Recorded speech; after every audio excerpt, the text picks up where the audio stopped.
Welcome to our podcast. This is Friends on Fire. I'm Mike. I'm a lifelong devotee of financial independence. I even wrote a book about it.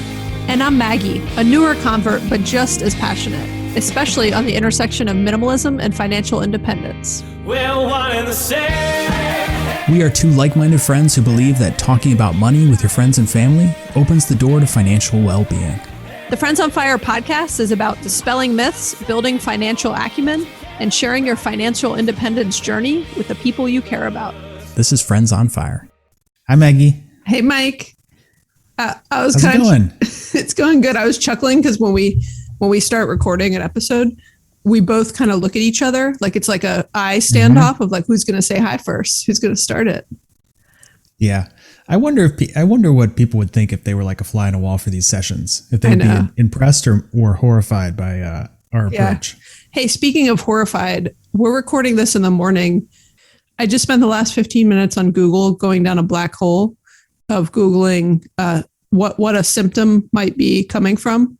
Mm-hmm. Have you ever like woken up in like a pool of your own sweat?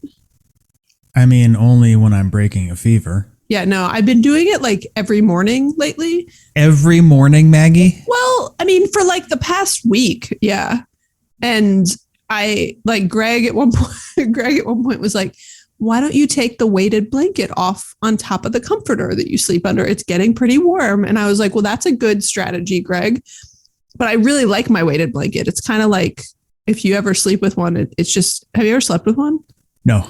Oh, it's amazing. It's kind of like it's just like, I don't know. It's like a hug. It's like being it's like being laid on top of all night, which some people probably think sounds terrible. That sounds terrible. It's like being laid on top of by someone really light. It's just like a gentle hug. I can't describe it. Anyways, they're meant to like help with anxiety and all sorts of things. Anyways, so I've removed the weighted blanket like a week ago. It's getting warm.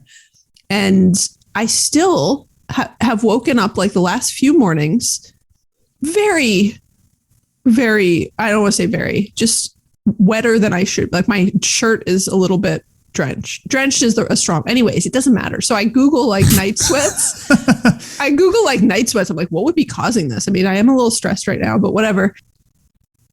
And menopause can start I am 41. Menopause can start in your 40s. I thought menopause was like much later in life.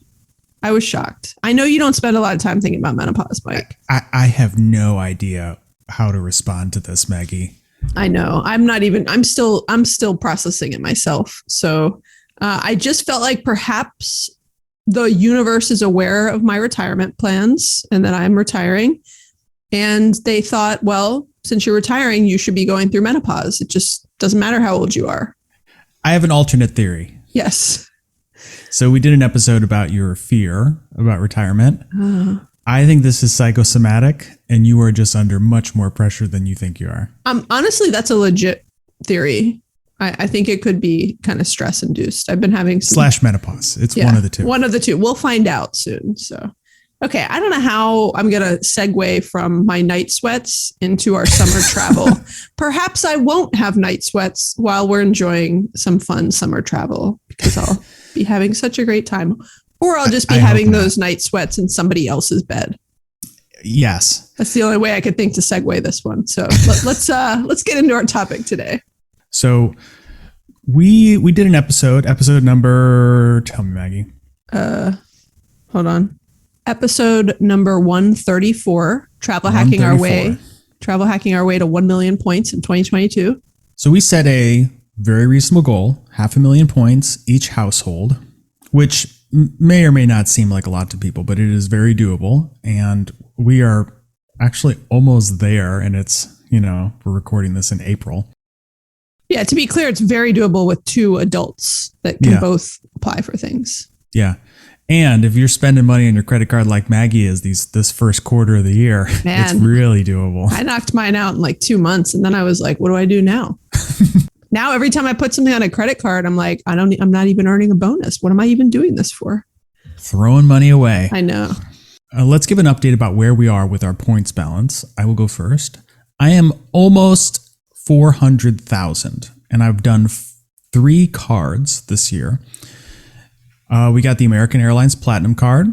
and with the spend got around 70,000 points. We got a British Airways card with the spend got 106,000 points. Got an American Express Platinum card with 156,000 points, again with the spend. And then other spend related bonuses on cards we've been taking advantage of around another 50,000. So just shy of 400,000 right now. How are you doing, Maggie? I mean, better. One way. It's not a competition, but we're doing better. I mean, it's not a competition, but we're both trying to get to 1 million points. So it's a cooperation. I'll let you keep working on that. Yeah. one. Okay. We're at 436,000 points. Awesome. We got and we hit this point total in March. So we kind of actually took a break just from a little bit of exhaustion of we were just in this like churning, and we were like, we've got the rest of the year to get our other, 70,000. We can take our time with it. And I was honestly, I think we used all the great offers that were in January and February too. And we were like, let's wait, because all of the companies come out with different offers about every quarter. And so we wanted to see, what was coming soon. So we got a Citi Premier card for 80,000 points. We got a Capital One Venture X card for 100,000 points. I got a Delta Business Amex card for 50,000 points, which I'm also excited because we're going to use that now as our primary rental property card. And we'll earn miles every time we're doing anything for our rental properties, which is great. And then 2 Chase British Airways cards that we both got for 100,000 points each. And then also I forgot to add in, we got a referral on that Chase British Airways, which is a good tip. Mike got the Chase British Airways card first, then sent me a referral link. So he got a little referral kickback of 10,000 points. And then when Greg got the card, Mike tried to again get the referral. And I was like, no, Mike, I'm getting the referral off Greg, not you. This is a chain effect, And so that's a good tip, is like, make sure when you do get a card, it's nice to make sure somebody gets a kickback of your referral, whether it's somebody you follow on social media or a good friend or a family member.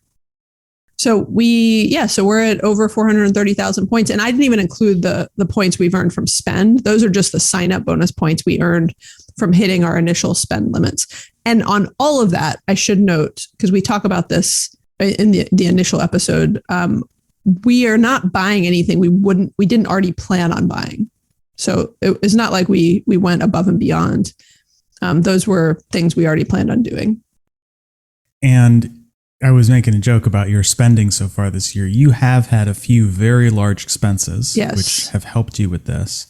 What happens for me most typically is that I don't have enough normal spend to meet the threshold within the given time period. It's usually like 6,000 in 3 months or something like that. And so I will strategically prepay stuff. I'll prepay my internet bill by $1,000 and stuff like that. And that's an easy way to meet your obligations without spending more money than you otherwise would have. I didn't even know you could prepay. Like, the company will let you. I prepay everything. Wow. Yeah. I mean, we had some unexpected stuff, like some car repairs, some pretty expensive rental property issues and different things. And so they were unavoidable. But at the same time, the cool thing is like, well, if you have those things come up, when you get lemons, make lemonade, which is my lemonade is 400,000 plus travel points on money I was already going to spend. And you might have some more medical expenses coming up to treat your night sweats. Oh, you're right. I forgot one of my biggest expenses was my thing for my jaw, which I also got me like 1 sign-up bonus just for that. And you're right. My night sweats visits, who knows what that's we're going to pull night sweats into everything here. And if anybody has any tips on night sweats, let me know.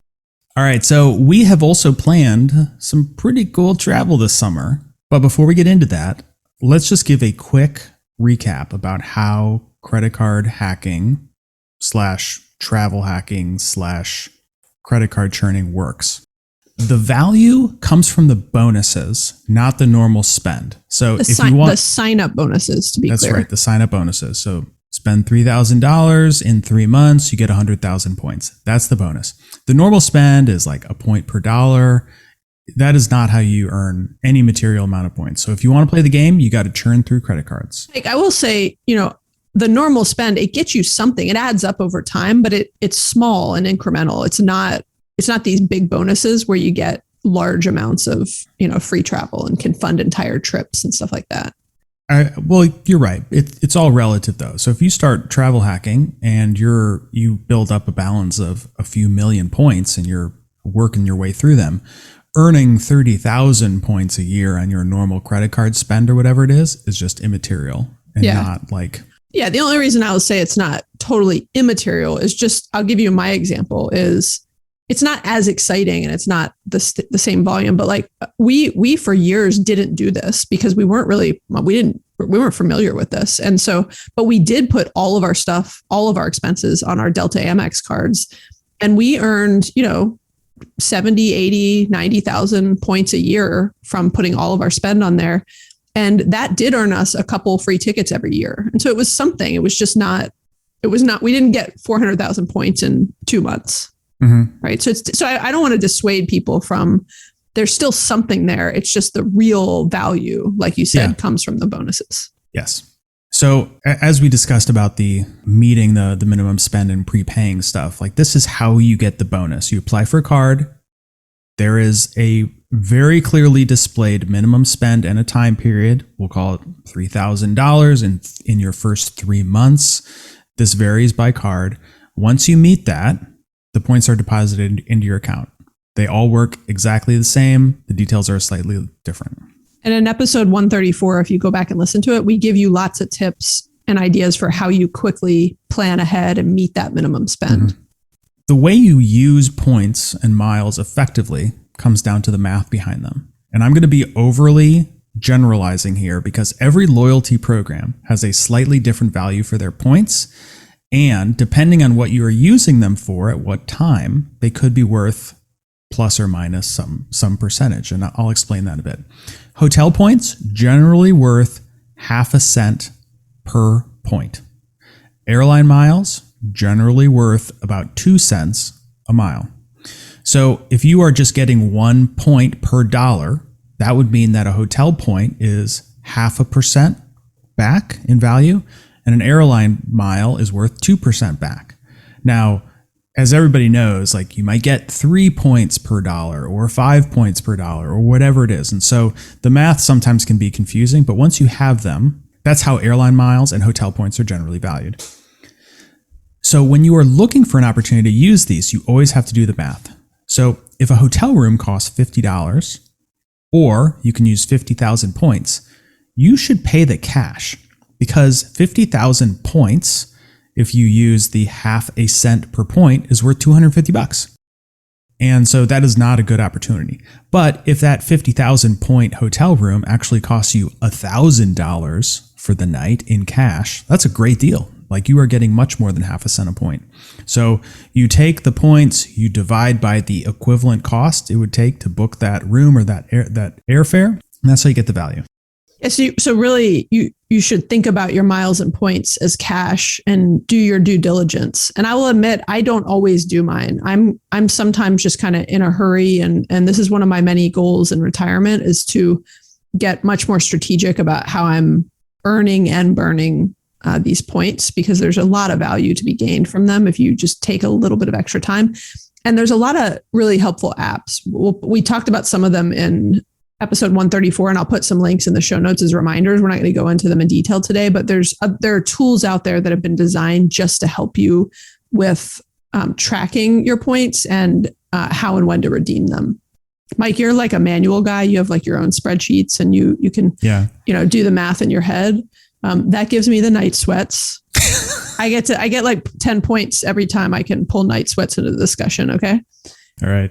And so I use some of these apps like the Points Guy app and Award Wallet, which Mike, you recommended. So we set this goal for 1 million points combined between the two of us. And we are really only doing airline miles. And so in our minds, this is about $20,000 of travel we are getting, $10,000 each, which is a lot. And that's what we're going to talk about next, how we are actually going to be using some of this stuff. All right.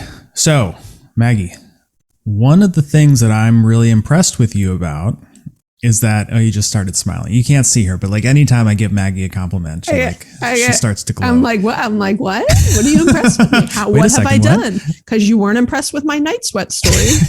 No. So what could it be? All of the stuff you tell me about your medical conditions, not impressive. Yeah. But you didn't like hearing about my UTIs either, for what it's worth. Oh my God. But you're retiring and you are taking your entire family to Europe for 6 weeks, which is going to be by far the longest family trip you've ever taken, right? Yeah. And I just would like you to say, I have retired, because it's a little awkward. We record some things in advance, but this will air once I am retired. So let's pretend we're in the future by a week and say, I'm retired. Yes, Maggie, congratulations on your retirement. Thank you. You look terrific. Thank you. The night sweats are over. I was just going to say the night sweats have stopped. Let's project into the future. Okay. I forgot the question. Well, it wasn't a question. It was a compliment. It's like you are jumping headfirst into your best life. You are going to travel to Europe for 6 weeks with your family. You have a fantastic adventure planned. It's very exciting. I'm going to use this new freedom for what it's meant for, which is to do whatever we want, come up with these adventures. So yeah, we're doing 6 weeks in Europe this summer. We're excited. All right, Maggie. So why don't you talk a little bit about your itinerary? And I know you're not using points for all of your expenses. You're using some effectively, which is really cool. But I think it's also helpful just to hear what other people are spending money on when it comes to travel, just for perspective. Yeah. So we, like I said, are going to Europe for 6 weeks with our kids. And we use Delta miles that we earned through a combination of spend and travel hacking that we did last year, because we both applied for the Delta Reserve card last year, which gave us, I can't remember what. 125. Oh, thank you. 100. Actually, those 2 credit card signups funded our flights to Europe. Mm-hmm. And you could do the math of the total cost of the credit card fees and everything else, and it still is a really good deal. But we used Delta Sky Miles to buy 5 tickets to Europe. We actually, our itinerary was around where we could get good mileage rates. So we did a lot of research and playing around, and we were like, well, we were pretty flexible on where we went, where we started and ended. We knew places we wanted to go to. At one point we were going to start in London. At one point there were a bunch of different things, but we in the end, we were flexible to get a better point offer. So we got our tickets for 70,000 miles each, which is pretty good for Europe. Mm-hmm. It's pretty good. Great. And as an example, there were other places where at one point for the dates, we had specific dates we needed to travel on. And so we were playing around with different cities around Europe of where we could start and stop. And some of them, the tickets would come back and it was 100,000 points or 120,000 points. And we knew that was too much. So we were looking for a deal here. And so ultimately we found a deal where we fly into Amsterdam and out of Brussels. And to be honest, I didn't really want to go to Brussels. Wasn't on my list. But it was close enough. Like we wanted to go to Paris. It was close enough to we can take a train from Paris to Brussels, spend a night. We're only going to spend like a day in Brussels and then fly home. And it was a great offer. So we got 70,000 miles each. We had to pay $142 in fees. The fees are getting higher and higher lately. Like some of those fees are because we actually connect through London, but a specific example, it was a lot more expensive to land in London than it was to connect through London. Yeah. Just based on some of the different VAT taxes, and every airport has its own kind of fees for accepting you. So we paid, 142 times 5 in fees. So we paid $727, and then we burned 70,000 miles each. How many miles is that, Mike? What's that? You could do math in your head. I'm opening my calculator. I've done this 70 times 5, 300. I should know that. I do my multiplication facts with my kids. 350,000 miles we burned on that. Mm-hmm. And if we had bought the tickets at the time, it was going to be somewhere between $8,000 to $10,000, which is really expensive just to get there. And so we're getting 5 people to Europe for $727. And if I were to add in some of the sign up bonuses when you do these sign up bonuses to get 125,000 miles on the Delta Reserve card, which we did last year, there is an annual fee on those cards that you're paying for the first year and then you're canceling it. So you're not paying it again if you don't want to keep it. And that card had a really high fee, wasn't it? Was it like $495, I think? Yeah, it was pretty expensive. But again, we got 2 cards. Those 2 cards and some of our normal spend basically funded it. And so even if I added this up to the $727 in fees, the card costs of, about, let's call it $1,000. Let's call it $2,000. For $2,000, I got 5 tickets to Europe, and it would have otherwise cost me about close to 10 grand. Yeah, with current rates. So you it's a saved great a lot deal. of money. Yeah. So I saved a lot of money. It was a little bit of extra work, right? Took some extra time, but it was it's like fun. It's like solving a puzzle, if you will.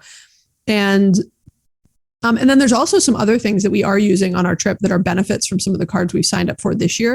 And that's the other tip I would give people is, in addition to the mileage sign up that you get, or the points or miles, a lot of these cards, especially some of the higher end cards, also come with bonuses like a $200 Airbnb or VRBO travel credit.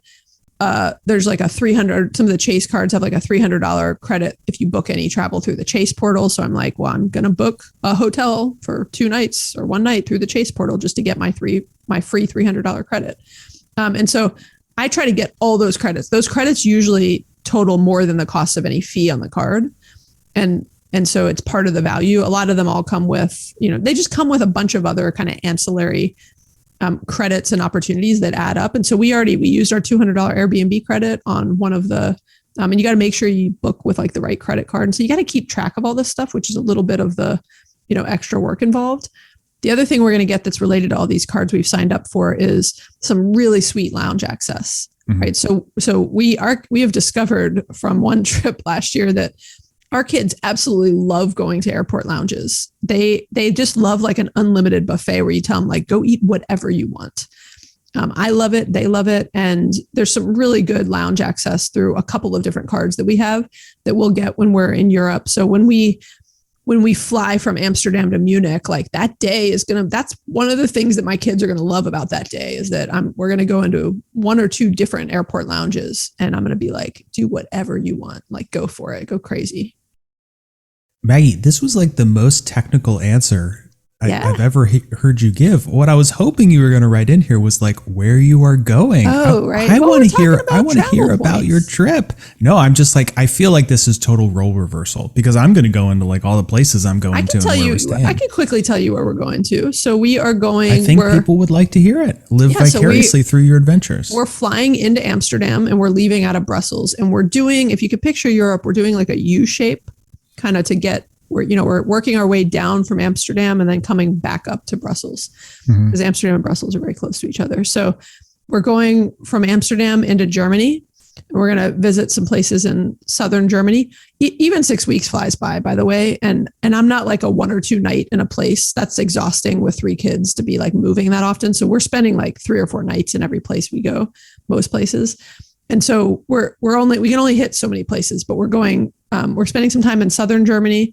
We're visiting Salzburg, Innsbruck. We're going to be visiting you guys. We're going to, Mike and I realized that we were going to be pretty close to each other at some point during our trips. And so we were able to like triangulate it to Austria would be the best place to meet up. And we were going to be there anyways. And so I think we both only had to make some tiny adjustments to make it work. And we've got 4 nights of the O'Leary's and the Wu-Tucks in Austria. I have an idea. Yeah. Have you seen The Sound of Music? I have, yes, of course. That's where we are going. We should recreate scenes from the movies and then post them. That's a great idea. I think that's what people really want to see from us. Yeah. We could like use our drones to get really cool footage. We could get multiple angle drones. Oh my goodness. Yeah. This is a project. Gonna be great. Yeah. And we're going to do like the soundtrack and everything. Perfect. The only thing is, can we get like some local We'll have a bunch outfits? of little kids with us? Yes. We have like a lot of kids with us. Great. Well, maybe we could borrow some extra local kids for the photo shoot. Okay. What are we talking about? We were talking about The Sound of Music. No, okay. So we're going to go through, we're spending some time in Austria. Then we're doing northern France, or not northern France, northern Italy. We're going to be in the Dolomites. And then we're going to Cinque Terre, which I'm really excited about the Dolomites in Cinque Terre. I'm excited about it all. I'm excited about Austria. And then we were going to do Switzerland. We were just like having to make some trade-offs. And so we're going to miss Switzerland. And then we are going to southern France. and staying in a few different places there. And then we are going up to Disney, which my kids are very excited about. It's going to be expensive. And then we're going to Paris, which I'm really excited about because that was supposed to be my 40th birthday trip with Greg that got canceled because of COVID. Mm-hmm. So it'll be different with the kids, but it'll be fun. I'm excited to explore Paris with them. And then we're going to Brussels and spending like 2 nights in Brussels and then flying home. Outstanding. Yeah. It's going to be so much fun. Yeah. It's been a lot of work to like work through the itinerary. We still have some stuff to figure out about it, but we're like roughly booked. I've put in a lot of work to your itinerary. You put in a lot of work. You have. We're staying in a lot of Airbnbs. 5 people is tricky, even with hotels and stuff. So 5 people is when your kids are smaller, it's less tricky. But our kids are now like, I mean, one of our kids is like, they're close to my size and you can't put 5 adults in a hotel room comfortably to sleep, especially in Europe where a lot of the hotel rooms are smaller and the beds are smaller. And so it's a little tricky. So we're preferencing Airbnbs, which is, I'll tell you what, it's getting kind of pricey right now. Oh yeah. I think I told you my running total for all the Airbnbs I booked or all of the accommodations I booked. I'll say we're saving on air travel. We are not saving on our accommodations, though we're trying to be reasonable, but. So ballpark, what do you think you are spending for airfare, other transportation, and accommodations? Honestly, I don't know everything right now, but I will say ballpark, and I'll share the number once, the actual trip happens. But between, so airfare is under $1,000, unless I include those, bonuses from last year, or the cost of those cards, but let's call it $1,000.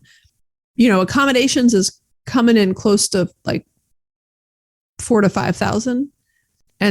And then we still have to buy some planes and train tickets have not been purchased yet. That's not going to be cheap, and rental car. Sorry. All that's not going to be cheap. So I think we're getting close to, 9 to 10,000 before we've eaten anything or done anything. Which is still quite reasonable for 6 weeks. That's fair. Yeah. If the only reason I wouldn't even like bat an eye at that if I had a job and was receiving a paycheck. I think we know why you are having the night sweats now. Yeah. It's this sort of stuff. Could be. All right. So that sounds fantastic. I look forward to meeting you and doing our Sound of Music remakes in the Austrian Alps. So we're doing 2 trips, my family. First, we're going to Colorado. Is this what you did last year? Yep. Yeah. Yep. Doing basically the same trip we did last year to Colorado. Last year, our flight was delayed by like 4 hours and we got vouchers, $200 vouchers per person. I remember you were very excited about the delay. You're one of those people that's excited about delays, by the way, because you're like, I'm about to cash in on this. I know. It was great. My kids just sat on their phones. They thought it was fantastic. So we used the vouchers to fly out to Denver, and then we used 48,000 Southwest miles to get back. Flights were super expensive, and I booked these really early. I mean, Denver in the summer now is very expensive. Everywhere in the summer is expensive. We are staying in a friend's condo in Vail for free, which is very nice. Thank you. We rented a car very early and got a fantastic deal. It's like $500 for 11 days. It's just like outrageously cheap. They're $2,000 for 11 days now. And then we are renting a cabin for a week at the YMCA of the Rockies, which is where I went as a kid and went to camp, and we went there last year. It's just like the funnest place ever for families. And we'll go hiking in Rocky Mountain National Park. Kids are going to do a couple days of camp. We're going to go horseback riding and rock climbing and do all that awesome stuff. Now, cabins, there's like no way to game that, and it ends up being with tax and stuff about $200 a night. But my sister and her family are going to come out as well, and all of our kids are going to play at this place, and we'll go hiking together. It's going to be incredible. But all things considered, very inexpensive trip. That's so cool. Your sister did not come last year, right? So that's a new addition? Yeah, that's right. Okay, cool. Now, we are also going to Europe. We were going to Europe first, and then I think as you were deciding, you were like... Well, we were supposed to go to Australia, remember? We wanted to go... my dream was to go to Australia and New Zealand. And then I think you got overwhelmed by the cost and complexity of it. It was really... Well, it wasn't open yet. Yeah. So I was like, it's a huge risk that it's even going to be open with COVID. It was ridiculously expensive. And I started realizing like how long the travel was going to be. It was becoming... And then I was like, wait a minute. These kids haven't even been to Europe yet. Let's go there. Actually, that's not true. Easy to get They've around. been to Ireland. So we also used miles to get there. We used 120,000 American miles to fly to Amsterdam and got a fantastic redemption rate on that. And then we used 140,000 United miles to fly back from Geneva because we're also going to be traveling around. We're going to finish in Switzerland. So these were both fantastic redemption values. And I don't remember the actual dollars in taxes and fees, but it was very low, like $5 to $15. It all depends on like what airports you go through. We're doing a couple hotel stays, and I got the employee rate in Amsterdam for just the most beautiful hotel I've ever been to, and I'm super excited about it. I know not everybody works for a hotel company and gets hotel rates, but I had also just reserved the hotel on points and got a good redemption. So if for some reason this wouldn't have been available, I would have just used 180,000 hotel points and had a great stay. Same strategy in Geneva. We have another really nice hotel in Geneva before we fly out. And then we have an Airbnb with you, Maggie. It's $1,300 for 4 nights, and which is like, it's not cheap. Wait, was that for each of us, or was that? No. It's for both of us. Yeah, that's like a pretty good price. It's a great deal. It's not super cheap. I would not describe it as like frugal travel, but for our 9 people in a beautiful location in the Alps, it's and like the quality and size of the house. I mean, it's like everybody's going to have their own space and right. Yeah. So when we were looking at the cost of these, I was not sweating the cost of any of the options we were looking at. Look at you pulling night sweats into the discussion. I like it. Oh, I didn't even realize that. No pun intended. I was not sweating it. Great deal. And then we also have an Airbnb in the French Alps where we are meeting my wife's family for a week, and it's $1,000 per household for the week, which is a great deal. And then we are borrowing my father-in-law's car for a few days to drive out to see you in Austria. So that's nice. We don't have to rent anything. And that's all of our costs. We're all done. So the rest of the time you won't have a car? You won't need one? Yeah, that's right. What are you doing, trains and planes? We are flying from Amsterdam to Stuttgart to then stay like a week and a half with Britta's family. And we got like $40 one-way flights per person. It was an incredible deal. I booked those right away. And then that's it. Like we're doing some day trips, and we'll take the car again, and some friends are going to come visit us. But like you said, like 4 weeks goes by super quick. So we're Amsterdam, Geneva, French Alps. We're visiting you. There's like not a whole lot of other free time we have available. Our car is turning out to be the most complicated and expensive part of it's not cheap to rent we don't need a car the whole time, but we need a car for almost like 4.5 weeks of the trip. And it's really expensive. If we have any listeners in Europe that want to lend us a personal car. Now, I don't mean for free. I even mean it like a reduced rate. Like that'd be fun. You know what's crazy about cars is I was thinking about, and I know there's some different like car trade program. I don't think they're very established, but I was like, oh, it's so unfortunate. We have 2 cars sitting here doing nothing for 6 weeks, and we have to go somewhere else and pay so much to use a car. There should be a better bartering trading system for this. Maybe I'll build that in retirement. Yeah, good business opportunity for you. It's like couch crashing websites, which is still a thing, but there should be like a car crashing would not be a good name for the site though. I'll work on the name.